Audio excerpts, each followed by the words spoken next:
সম্মানিত ভাই বোনেরা, আসসালামু আলাইকুম। সম্মানিত ভাই বোনেরা, আমার হাতে যে সবজিটি দেখতে পাচ্ছেন, এটা হচ্ছে কাঁচকলা। আপনারা অবশ্যই দেখে চিনতে পারছেন, সবার চেনা জানা এই সবজিটি। তো সম্মানিত ভাই বোনেরা, এই কাঁচকলা আমাদের মানবদেহের জন্য অত্যন্ত উপকারী একটি সবজি।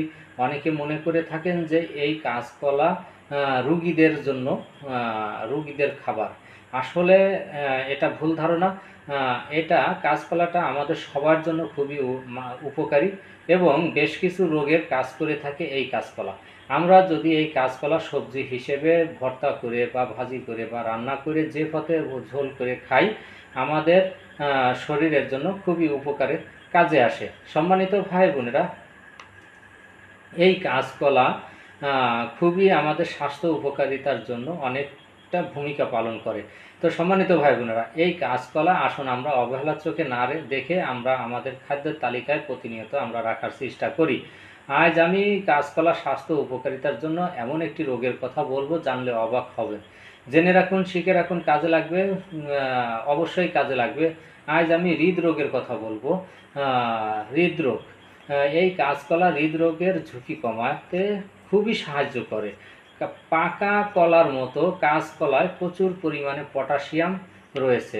বিভিন্ন গবেষণা দাবি করে প্রতিদিন 4700 মিলিগ্রাম পটাশিয়াম গ্রহণে হৃদরোগের ঝুঁকি কমে। তবে পটাশিয়াম সবার জন্য নিরাপদ নয়। উচ্চ রক্তচাপ ও কিডনি রোগের আক্রান্ত রোগীদের ক্ষেত্রে কাঁচকলা না খাওয়াটাই ভালো।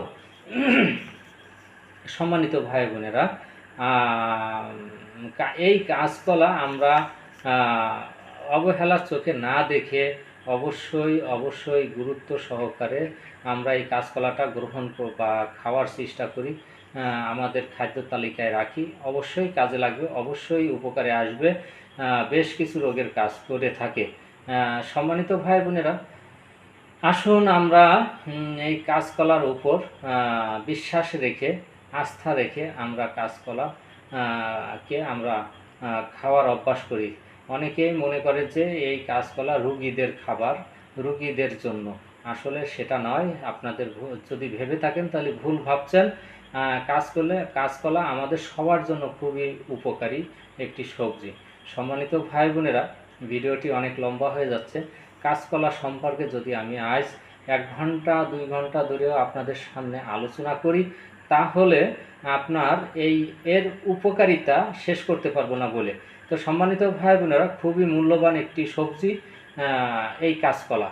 তাই অবহেলার চোখে না দেখে আসুন আমরা সবাই কাঁচকলার প্রতি আসক্ত হই, কাঁচকলা খাওয়ার অভ্যাস করি।